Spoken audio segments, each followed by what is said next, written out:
வணக்கம் நேர்களே, ஆன்மீகமும் ஆரோக்கியமும் நிகழ்ச்சியில் உங்களை சந்திப்பதில் மகிழ்ச்சி அடைகிறேன். இன்று நாம் காண இருக்கும் தலைப்பு ஆரோக்கியத்திற்கு உறக்கத்தின் முக்கியத்துவம். இதை பற்றி விளக்கம் தருவதற்காக நம்முடன் இணைந்துள்ளார் கவுன்சிலிங் சைக்காலஜிஸ்ட், ஹிப்னோதெரபிஸ்ட் சகோதரர் BK அசீம் தானா அவர்கள். இவர் கடந்த 15 ஆண்டுகளாய் ராஜயோக தியானம் பயின்று பயிற்றுவித்து வருகிறார். உள்நாட்டிலும் வெளிநாடுகளிலும் ஆன்மீகம் மூலமாக ஆரோக்கியமாக வாழ்வது எப்படி என்பதை பற்றி நிகழ்ச்சிகளை நடத்தி கொண்டு வருகிறார். நேர்கள் உங்கள் சார்பில் அவரை வரவேற்கிறேன். வணக்கம். வணக்கம். ஓம் சாந்தி. ஓம் சாந்தி. ஒரு சராசரி மனிதனுக்கு எவ்வளவு உறக்கம் அவசியமா இருக்கு ஆரோக்கியமாக வாழ்வதற்கு? அதாவது ஆரோக்கியமாக வாழ்வதற்கு உறக்கத்தின் அளவு ஒவ்வொருத்தருக்கும் வேறுபடும். அது அவங்க பகலில் என்ன மாதிரி வேலை செய்கிறாங்க, எவ்வளவு யோசிக்கிறாங்க, இதை பொறுத்து அமையிறது. ஆனால் ஜென்ரலாக நம்ம ஒருத்தருக்கு டைம் ஒரு ஓவரால் ஃபிகர் கொடுக்கணுன்னா என்ன சொல்லலான்னா, அட்லீஸ்ட் 6 to 7 hours தூங்கணும். இந்த 6 to 7 hours தூங்குறது கூட அவங்க என்ன செய்யணும்னா, 6 to 7 hours எப்போ வேணாலும் தூங்கலான்னு அப்படி கிடையாது. தூக்கம் நம்ம உடம்புல ஒரு கிளாக் இருக்குது, பயாலஜிக்கல் கிளாக்குன்னு சொல்லுவாங்க, இல்லை அதுக்கு சர்க்கடியன் ரிதம்னு கூட சொல்லுவாங்க. ஸோ அதுக்கு ஏற்ற மாதிரி நம்ம ஃபாலோ பண்ணணும் நம்ம உறக்கத்தை. அந்த ரிதம் சொன்னீங்க இல்லையா? ஆமாம். அப்படின்னா என்ன? அந்த ரிதம்னா உங்கள் பாடி காலையில் இப்போ 24 hours இருக்குது நமக்கு. இந்த 24 hours-ல் இந்த 24 மணி நேரத்தில் நம்ம பாடி எப்படியெல்லாம் ஃபங்க்ஷன் ஆகும்னு நம்ம பாடியிலேயே ஒரு கிளாக் இருக்குது. ஆட்டோமேட்டிக்காக அது ஃபங்க்ஷன் ஆகும். எப்படின்னு சொன்னால், அதாவது காலைல நீங்கள் எழுந்திருக்கும் போது என்ன ஆகும்னா, உங்களுக்கு அந்த சூரிய ஒளி வருது. சூரிய ஒளி வரும்போது உங்கள் பிரெயின் அதுக்கேற்ற மாதிரி ப்ரிப்பேர் பண்ணிடும். எப்படி நீங்கள் சூரிய வெளிச்சம் வந்தோடனே பிரெயின் கூட அலர்ட் ஆகிடும். ஓகே, இன்றைக்கி நம்ம காலையில் ஆகிடுச்சு, நம்ம ஒர்க் பண்ண ஆரம்பிக்கணும்னு சொல்லிட்டு. அதே மாதிரி சாயங்காலம் சூரிய அஸ்தமம் ஆகுது, சன்செட் ஆகுது. உடனே நம்ம பிரெயின் ப்ரிப்பேர் பண்ணோம், ஓகே நம்ம பாடி இப்போ ரெஸ்ட் எடுக்க போகுது. ஸோ நம்ம பிரெயின் ஆக்டிவிட்டீஸ் எல்லாம் கம்மி பண்ணலாம், உடம்புல இருக்கிற ஆக்டிவிட்டீஸ் எல்லாம் கம்மி பண்ணணும் அப்படின்னு சிக்னல் நம்ம கம்ப்ளீட் பாடி ஆர்கன்ஸ்க்கு பிரெயின் சிக்னல் கொடுக்குது. ஆனால் நம்ம என்ன பண்ணுறோம், இந்த பயாலஜிக்கல் கிளாக் சொல்லுது இப்போ தூங்குற நேரம் ஆயிடுச்சு, நீங்கள் ரெஸ்ட் எடுக்கணும், உங்கள் பாடிக்கெல்லாம் சிக்னல் போயிடுச்சு, ரெஸ்ட் எடுக்கிற டைம் இது அப்படின்னு. ஆனால் நம்ம அந்த நேரத்தில் தான் நைட்டு ரொம்ப அலர்ட்டாக ஏதாவது வேலை செஞ்சுட்டு இருப்போம். ஸோ அதனால் அந்த மாதிரி செய்யும்போது என்ன ஆகுதுன்னா, அது உடல் நலத்தை பாதிக்குது. தூக்கம் என்னக்கூடியது உடலுக்கு சம்மந்தப்பட்டதா இல்லை மனசு சம்மந்தப்பட்டதா? இந்த தூக்கம் எதுக்குன்னு சொன்னால், அது நான் எக்ஸ்பிளைன் பண்ணும்போது உங்களுக்கு புரிய வரும், அது உடலுக்கா மனதுக்கான்னு. இந்த தூக்கத்தில் என்ன ஆகுதுன்னா, நம்ம பகல் நேரத்தில் என்னென்ன வேலை செஞ்சோம், வேலை செய்கிறதுன்னு சொல்கிறத காட்டிலும் என்னென்ன யோசித்தோம், சரியா, அந்த யோசனையில் நிறைய இன்ஃபர்மேஷன்ஸ் இருக்கும், நிறைய ஸ்ட்ரெஸ்ஃபுல் சுச்சுவேஷன்ஸ் இருக்கும். இதெல்லாம் என்ன ஆகுதுன்னா, நம்ம தூங்கும்போது இன்ஃபர்மேஷன் எதெல்லாம் தேவையான இன்ஃபர்மேஷனோ அதெல்லாம் தேவையான இடத்துல ஸ்டோர் ஆகுது. அது மைண்டில் ஸ்டோர் ஆகுதுன்னு சொல்லலாம், இல்லை பிரெயினில் ஸ்டோர் ஆகுதுன்னு சொல்லலாம். அப்புறம் சில இமோஷன்ஸ் நம்ம எக்ஸ்ப்ரெஸ் பண்ண முடியாத விஷயங்கள், ரொம்ப கோவப்படுற விஷயம், ஆனால் நம்ம அடக்கிக்கிட்டு வச்சுருப்போம்.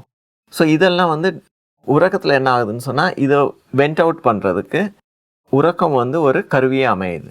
தூக்கத்தில் கனவு மூலமாக இந்த இமோஷன்ஸ் எல்லாம் எக்ஸ்பிரஸ் ஆகும்.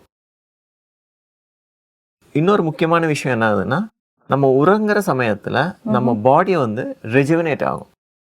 பகல் முழுக்க நீங்கள் வேலை செஞ்சீங்க, உடல் ரொம்ப டயர்ட் ஆகிடுச்சு. ஸோ உறக்கத்தினால என்ன ஆகுதுன்னா, அந்த பாடி ஒரு எனர்ஜியை ரீகெயின் பண்ணுது. அதோட மெயின் ரீசன் என்னென்னா, உறங்குற சமயத்தில் நம்ம மனசு யோசிக்கிறது கிடையாது, மனம் அமைதியாக இருக்குதுல்ல. ஸோ மனம் அமைதியாக இருக்கும்போது என்ன ஆகுதுன்னா, நம்ம பாடியில் இருக்கிற ஒவ்வொரு செல்ஸும் ரிஜுவினேட் ஆகுது. அதுக்கு ரிஜுவினேட்டுக்கு இன்னொரு வார்த்தையில் சொல்லணும்னு சொன்னால், நம்ம பாடி ஃபுல்லாக டீடாக்சிஃபிகேஷன் ஆகுது. என்னென்ன இம்ப்யூரிட்டிஸ் இருக்கோ அதெல்லாம் டீடாக்சிஃபிகேஷன் ஆகுறதுக்கு ஒரு டைம் எடுத்துக்குது உறங்குற சமயத்தில்.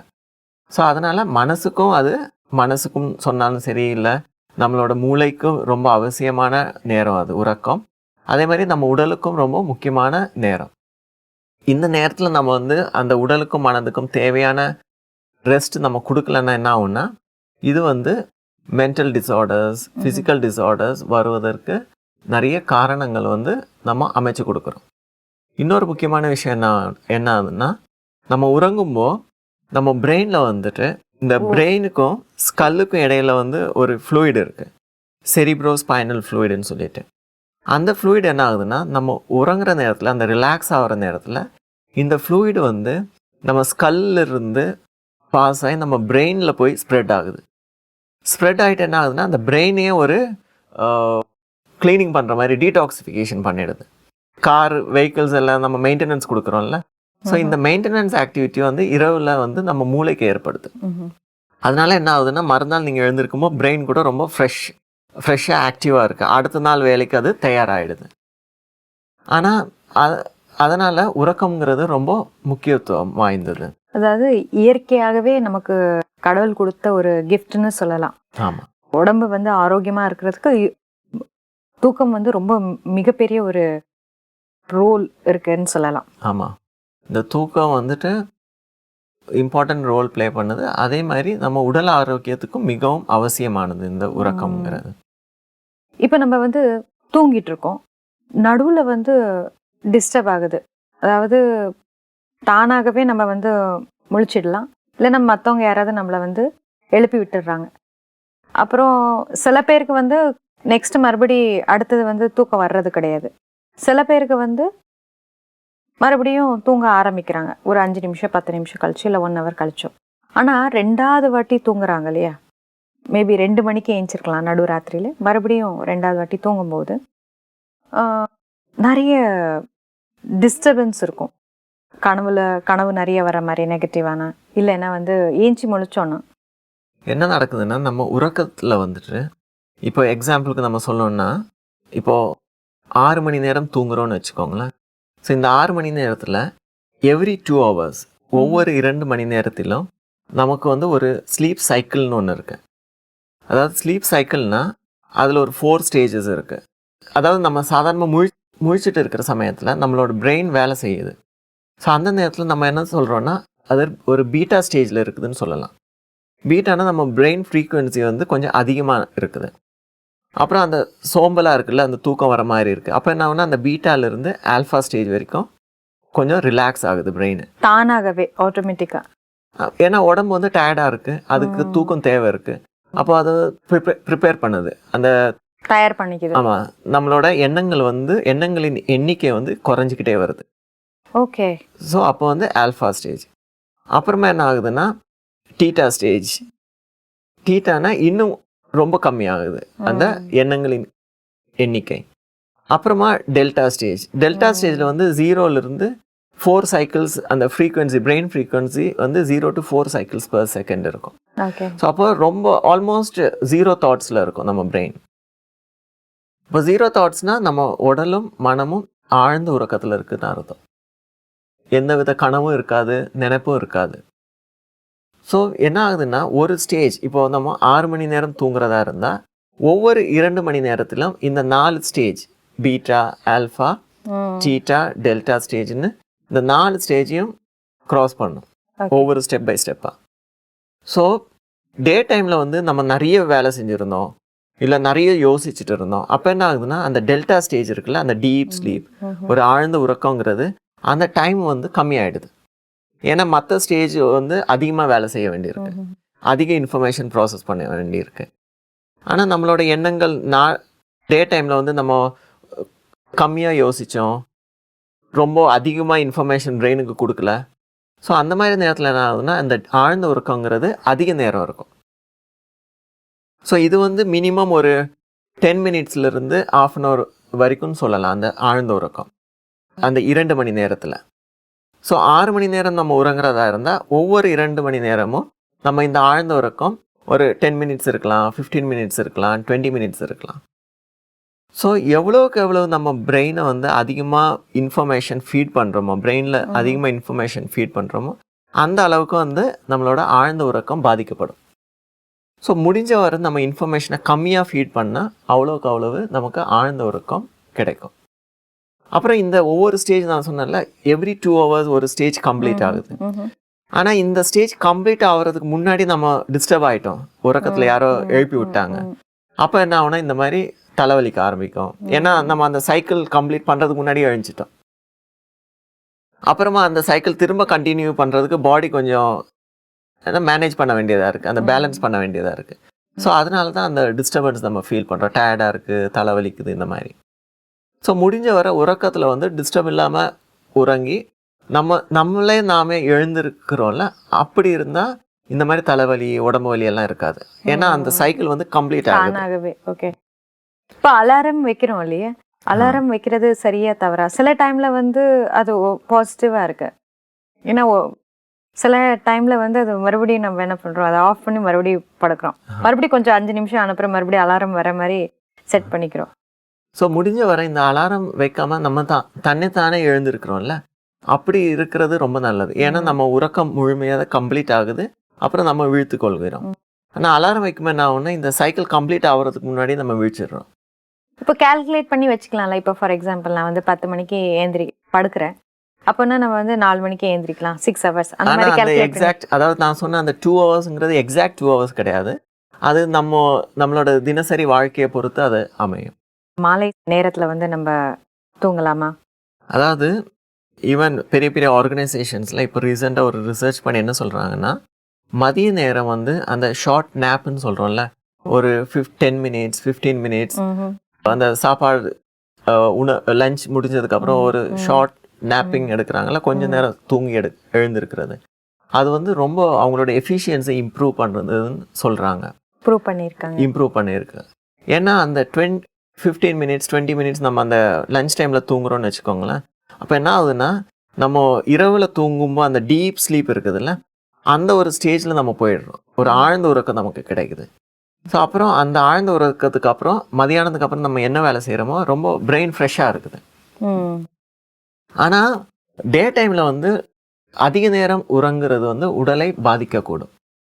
ஓகே. ஸோ அப்போ வந்து தூங்கணுமா தூங்கக்கூடாதா? அதாவது லஞ்ச் டைம் முடிஞ்சதுக்கப்புறமா கொஞ்ச நேரம் ஒரு 15-20 மினிட்ஸ் நீங்கள் தூங்கலாம்.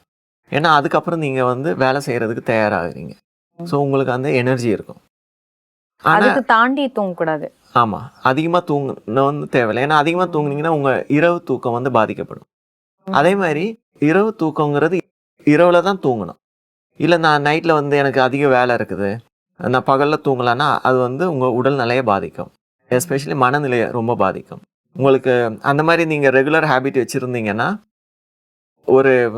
எனக்கு தெரிஞ்ச ஒருத்தர் இருக்கார், அவரோட சுச்சுவேஷன் எப்படின்னா, அவர் ஒரு லாயர், நைட்டு வந்து அதிகமாக இந்த மாதிரி முழிச்சிருந்து வேலை செய்கிறாரு. அவருக்கு என்ன ஆகுதுன்னா ஒரு 4-5 இயர்ஸ்க்கு அப்புறமா சின்ன சின்ன விஷயத்துக்கெல்லாம் டிஸ்டர்ப் ஆகுறது, கோவப்படுறது, தாங்கிறது இல்லை. ஆமாம், இன்னும் சொல்லப்போனால் மனம் அந்த நிலைக்கு எவ்வளோ பாதிக்குதுன்னா அவங்களுக்கு ஈவன் சூசைட் பண்ணுற அளவுக்கு வர அவருக்கு தாட்ஸ் அதிகமாக வந்துட்டு இருந்தது. அந்த அளவுக்கு மனம் வந்து பாதிக்கப்படுது. ஸோ அதனால் நமக்கு இரவு நேரம் தூக்கம் வந்து இரவு நேரத்தில் தான் தூங்கணும். பகல் நேரத்தில் வந்துட்டு அந்த மதிய நேரத்தில் வந்து கொஞ்சம் நேரம் தூங்கலாம் நீங்கள். ஸோ இந்த மாதிரி ஒரு ப்ராப்பர் ஸ்லீப்பை வந்து நீங்கள் மெயின்டைன் பண்ணிட்டு இருந்தீங்கன்னா நீங்கள் உடல் ஆரோக்கியத்தை பாதுகாக்கலாம். பள்ளி செல்லும் மாணவர்கள் வந்து அவங்கள காலையில் வந்து எழுப்புறதுக்காக வந்து தாய்மார்கள் வந்து ரொம்ப கஷ்டப்படுறாங்க. அதுக்கு ஏதாவது வந்து நீங்கள் சஜஷன் கொடுக்க முடியுமா? பள்ளி மாணவர்கள் சரி, காலேஜ் ஸ்டூடெண்ட்ஸாக இருந்தாலும் சரி, அவங்க வந்து இந்த ஸ்லீப்பை கொஞ்சம் மேனேஜ் பண்ணாங்கன்னா அவங்களோட படிப்புலேயும் சரி, அவங்க இந்த கவனத்திலையும் சரி, கான்சன்ட்ரேஷன் பவரையும் இம்ப்ரூவ் பண்ணலாம், படிப்புலேயும் நல்லா இம்ப்ரூவ்மெண்ட் இருக்கும். அதுக்காக என்ன பண்ணலான்னு சொன்னால், ஏதாவது படிக்கிற விஷயம் கொஞ்சம் கஷ்டமாக இருக்குதுன்னு வச்சுக்கோங்களேன், கஷ்டமான விஷயங்கள் வந்து உறங்குறதுக்கு முன்னாடி படிக்கலாம். ஏன்னா அந்த நேரத்தில் நம்ம தூங்குறதுக்கு முன்னாடி என்ன விஷயம் செய்கிறோமோ அது வந்து நம்ம ஆழ் மனசில் போய் மிக எளிதாக பதிந்து கொள்ளும். அதாவது ஸ்கூல் ஸ்டூடெண்ட்ஸ் வந்துட்டு தூங்குறதுக்கு முன்னாடி படிக்க செய்யலாம். ஆனால் பெரியவங்க என்ன பண்ணுறோம், நம்ம வந்து இந்த டிவி சீரியல் பார்க்குறது, டிவி பார்க்குறது, நியூஸ் பார்க்குறது, இந்த மாதிரி விஷயத்த பண்ணுறோம் நார்மலாக தூங்குறதுக்கு முன்னாடி. இது வந்து முடிஞ்ச வரை அவாய்ட் பண்ணுறது ரொம்ப உடல் ஆரோக்கியத்துக்கு நன்றாக இருக்கும். ஏன்னா அந்த தூங்குற நேரம் வந்து நீங்கள் டிவி பார்த்து நியூஸ் படிக்கிறீங்க, டிவி பார்க்குறீங்க, இல்லை ஏதாவது வீடியோ கேம்ஸ், வயலண்ட் கேம்ஸ் இந்த மாதிரி ஏதாவது பார்க்குறீங்க. ஸோ இந்த விஷயங்கள் எல்லாம் என்ன ஆகுதுன்னா, நீங்கள் உறங்கும்போது இதெல்லாம் உங்கள் மைண்டில் போய் ஸ்டோர் ஆகி இது ட்ரீம்ஸாக வரும். அதனால் உங்கள் உறக்கம் வந்து நிறைய பாதிக்கப்படும். ஸோ அதனால் முடிஞ்ச வர இந்த டிவி, நியூஸ் இதெல்லாம் அவாய்ட் பண்ணுறது நல்லது. பெரியவங்க வந்து தூங்குறதுக்கு முன்னாடி கொஞ்சம் மனசை அமைதியாக வச்சு தூங்குனா அவங்களுக்கு ரொம்ப நல்லா இருக்கும். தூக்கம் நன்றாக வரும். 2வது, மாணவர்கள் தூங்குறதுக்கு முன்னாடி படிச்சுட்டு தூங்குறது அவங்களுக்கு நல்லா இருக்கும். அப்புறம் இன்னொன்று வந்து சில பேர் என்ன ஆகுதுன்னா, நைட்டில் வந்து லேட்டாக தூங்குறதுனால காலைல எழுந்திருக்கிறது ரொம்ப கஷ்டமாக இருக்கும். அதுக்காக தயார் நம்ம பண்ண வேண்டியிருக்கு. பெற்றோர்களும் அவங்க பசங்களுக்கு வந்து ஒரு ப்ராப்பர் ஷெட்யூல் வச்சுருந்தாங்கன்னா இந்த ப்ராப்ளம்ஸ் வராது. ஷெட்யூல் எப்படி இருக்கணும்னா, ஒன்று வந்து டின்னர் வந்து ஏர்லியராக சாப்பிட்ணும். சாதாரணமாக என்ன பண்ணுறோம், நம்ம தூங்குறதுக்கு முன்னாடி டின்னர் சாப்பிட்டுட்டு தூங்குறோம்ல, அப்போ என்ன ஆகும்னா அது அந்த நேரத்தில் உணவு வந்து நம்ம பாடியில் வந்து டைஜஷன் சிஸ்டம் வந்து செரிக்கிறது கிடையாது. அதுக்காக பாடி வந்து நிறைய ஃபங்க்ஷன் பண்ண வேண்டியிருக்குது. ஸோ உங்களோட பாடி ஆர்கன்ஸ்க்கு கூட ரெஸ்ட் கிடைக்கிறது கிடையாது. அது வேலை செய்ய வேண்டிய ஆரம்பிச்சிடுது. ஆமாம். ஸோ அதனால் முடிஞ்ச வர ஒரு 7 o'clock 8 o'clock முன்னாடியே நம்ம டின்னர் ஃபினிஷ் பண்ணுறது நல்லது. ஸோ நம்ம தூங்கும்போது வந்து உடலும் மனமும் 2மே வந்து ஓய்வு எடுக்குது. ஆமாம், உடலும் மனமும் ஓய்வு எடுக்குது. ஸோ அதனால் முடிஞ்ச வர இரவு உணவு வந்துட்டு மிக ஏர்லியர், அதாவது ஒரு 7 to 8 PM உள்ள நம்ம எடுத்துக்கிட்டால் நல்லது. வேணா தூங்குறதுக்கு முன்னாடி உங்களுக்கு பசி எடுத்ததுன்னா வேணா மில்க் சாப்பிட்டுக்கலாம், இல்லை ஏதாவது ஃப்ரூட் சாப்பிட்டுக்கிட்டு தூங்கலாம். ஆமாம், லைட்டான கொஞ்சமாக சாப்பிட்டுட்டு தூங்கலாம். அப்புறம் இன்னொன்று வந்து நீங்கள் ஏர்லியராக சாப்பிட்றதுனால என்ன ஆகும்னா, காலையில் வந்து நேச்சுரலாகவே நீங்கள் ஏர்லியராக வீழ்த்து கொள்ள முடியும். அதாவது தூங்குறதுக்கு எவ்வளவு நேரத்துக்கு முந்தி நம்ம வந்து சாப்பிட்டு முடிக்கணும்? எவ்வளோ மணி நேரத்துக்கு முந்தி? அதாவது அட்லீஸ்ட் ஒரு 2 hours முன்னாடி சாப்பிட்டா நல்லாயிருக்கும். 2 hours முன்னாடி சாப்பிட்றதுனால என்ன ஆகும்னா, உங்கள் பாடி வந்து அந்த டைஜஷன் ப்ராசஸ் எல்லாம் கம்ப்ளீட் ஆகிடும். ஸோ அந்த நேரத்தில் நீங்கள் உறங்குனீங்கன்னா உங்கள் பாடி ஆர்கன்ஸ் கூட ரெஸ்ட் எடுத்துக்கும். தினசரி வாழ்க்கையில் வந்து தூக்கத்துக்கு என்னெல்லாம் வந்து நமக்கு உதவியாக இருக்கும், என்னெல்லாம் பண்ணால் உதவியாக இருக்கும்? அதாவது டே டு டே ஆக்டிவிட்டீஸில் நம்ம என்ன ஞாபகம் வச்சுக்கணுன்னா, நம்ம எவ்வளோ சாப்பிட்றோமோ அதுக்கேற்ற மாதிரி வேலையும் செய்யணும். அதாவது நம்ம நிறைய சாப்பிட்டு நம்ம ஃபிசிக்கல் ஆக்டிவிட்டி கம்மியாக இருந்ததுன்னா அதனால் என்ன ஆகும்னா, சில பாடியில் வந்து நம்ம ஒபீஸ் ஆகிடுவோம். ஏன்னா ஃபேட் அக்யூமுலேஷனாக இருக்கும். ஸோ இன்னொன்று என்ன ஆகுதுன்னா, நம்ம உறக்கம் நல்லா வர்றதுக்கு ஏதாவது ஃபிசிக்கல் ஆக்டிவிட்டி டே டைமில் செஞ்சால் நல்லாயிருக்கும். காலையில் ஃபிசிக்கல் ஆக்டிவிட்டி பண்ணலாம், சாயங்காலம் அட்லீஸ்ட் நீங்கள் ரொம்ப ஆக்டிவிட்டி பண்ணலைனாலும் அட்லீஸ்ட் ஒரு ஈவினிங் ஸ்ட்ரால்னு சொல்கிறாங்களா, ஒரு கொஞ்சம் டிஸ்டன்ஸ் வாக் பண்ணிட்டு வந்தால் கூட உங்களுக்கு நல்லாயிருக்கும். அதே மாதிரி வீட்டில் இருக்கிறவங்க கூட இது ஒரு ப்ராக்டிஸாக வச்சுக்கலாம். ஈவினிங் வந்து கொஞ்சம் வாக் பண்ணிட்டு வர மாதிரி. அதனால என்ன ஆகும்னா, இரவு நேரத்தில் வந்து தூக்கமும் நல்லா வரும். அதே மாதிரி ஆஃபீஸ் போகிறவங்க உட்காந்து பார்க்குற வேலை அதிகமாக இருக்குது, ஃபிசிக்கல் ஆக்டிவிட்டீஸ் கம்மியாக இருக்கிறதுனால அவங்க வந்து டே டைம்ஸில், அதாவது அதிகாலையில் இல்லை மாலை நேரத்தில் கொஞ்சம் ஃபிசிக்கல் ஆக்டிவிட்டீஸ் செஞ்சால் அவங்களுக்கு உடம்புக்கு வந்து, அதாவது உறக்கத்துக்கு உதவியாக இருக்கும். அதாவது உடல் வந்து டயர்டாகி மனதும் கொஞ்சம் டயர்ட் ஆகணும். ஆமாம், அந்த மாதிரி இருந்தால் நல்லாயிருக்கும். ராஜயோக தியானத்தில் வந்து தூக்க இன்மை சரிப்படுத்துறதுக்காக வழிமுறைகள் ஏதாவது உண்டா? அதாவது ஸ்லீப் டிஸார்டரை வந்து சரிப்படுத்துறதுக்கு ஏதாவது மெத்தட்ஸ் இருக்கா? ஸ்லீப் டிஸார்டர்ஸுங்கிறது நிறைய பேருக்கு ஏற்படுகிற விஷயம். ஸோ இதில் வந்துட்டு ராஜயோகா எவ்வளோ ஹெல்ப்ஃபுல்லாக இருக்குதுன்னு பார்த்தீங்கன்னா, ராஜயோகா நீங்கள் மெடிடேஷன் பண்ணும்போது உங்கள் தினசரி வாழ்க்கையில் ஏற்படுகின்ற அந்த நம்பர் ஆஃப் தாட்ஸ், எண்ணங்களின் எண்ணிக்கை வந்து குறைய ஆரம்பிக்குது. ஏன்னா நீங்கள் வந்து ராஜயோகம் எவ்வளோக்கு எவ்வளோ அதிகமாக ப்ராக்டிஸ் பண்ணுறீங்களோ அப்போ உங்களோட மனசில் தேவையில்லாத எண்ணங்கள், அன்னெசரி தாட்ஸ், வேஸ்ட் தாட்ஸ், இந்த மாதிரி இருக்குல்ல நெகட்டிவ் தாட்ஸ், இது வந்து ராஜயோகம் மூலமாக நம்ம கண்ட்ரோல் பண்ண முடியுது, குறைக்கப்படுகிறது. ஸோ அதனால் உங்களுக்கு இரவு நேரத்தில் வந்து ஆழ்ந்த உறக்கம் அதிகமாக ஏற்படும். ஸோ நிறைய நாங்கள் ரிசர்ச் கூட பண்ணியிருக்கிறோம், இந்த மெடிடேஷன் பண்ணுறதுனால ஸ்லீப் டிஸார்டர்ஸ் நம்ம ட்ரீட் பண்ண முடியுமான்னு. ஸோ அதில் வந்து நிறைய நல்ல ரிசல்ட் வந்துருக்குது. ஸோ இந்த மாதிரி மெடிடேஷன் பண்ணுறதுனால நேச்சுரலாக நிறைய ஸ்லீப் டிஸார்டர்ஸ் வந்து நம்ம வித்தவுட் மெடிசின்ஸ் வந்து அவங்க வந்து ஹீல் பண்ண முடியுது, அந்த டிஸார்டர்ஸ்லேருந்து வெளியே வர முடியுது. உறக்கத்தின் மூலமாக உடல் ஆரோக்கியமாக எப்படி வைப்பது என்பதை பற்றியும் அதில் உள்ள வழிமுறைகளை பற்றியும் கூறினதுக்காகவும், அது மட்டும் இல்லை ராஜயோகத்தில் தூக்க இன்மையை வந்து நம்ம எப்படி சரி செய்யலாம் என்பதை பற்றியும் விளக்கம் தந்ததற்காக நன்றி. வணக்கம். வணக்கம். ஆரோக்கியத்திற்கு உறக்கத்தின் அவசியம். ஒவ்வொருவருக்கும் அவரவர் உடலளவில் செய்யும் வேலைகளை பொறுத்தும் மனதளவில் செய்யும் சிந்தனைகளை பொறுத்தும் உறக்கத்தின் அளவு வேறுபடுகின்றது. ஆரோக்கியமாக வாழ்வதற்கு சராசரியாக ஒரு மனிதன் 6-7 மணி நேரம் தூங்க வேண்டும். இரவில் உடல் ஓய்வெடுப்பதற்கான நேரம் வரும்பொழுது மூளை அனைத்து உடல் உறுப்புகளுக்கும் ஒரு சமிக்ஞையை தருகின்றது. இந்த சமிக்ஞையை பெற்றவுடன் நமது அனைத்து உடல் உறுப்புகளும் தான் இயங்கும் இயக்கத்தின் அளவை குறைத்து விடுகின்றது. அந்த நேரத்தில் நாம் ஓய்வெடுக்காமல் வேலை செய்யும் போது நமது உடல் பாதிக்கப்படுகின்றது. பகலில் நாம் அதிக நேரம் தூங்கும் போது நமது இரவு தூக்கம் பாதிக்கப்படுகிறது. ஆகவே பகலில் குறைவாக தூங்க வேண்டும். குறைந்தது 20-25 நிமிடம் போதுமானதாக இருக்கிறது. நமது மூளைக்கும் மண்டை ஓட்டிற்கும் இடையில் செரிப்ரோஸ்பைனல் திரவம் என்ற ஒரு திரவம் இருக்கின்றது. இந்த திரவம் நாம் தூங்கும் போது நமது மூளையில் உள்ள நச்சுக்களை அகற்றிவிடுகிறது. இதனால் நமது மூளை மறுநாள் புத்துணர்ச்சியுடன் செயல்படுகிறது. ஓம் சாந்தி.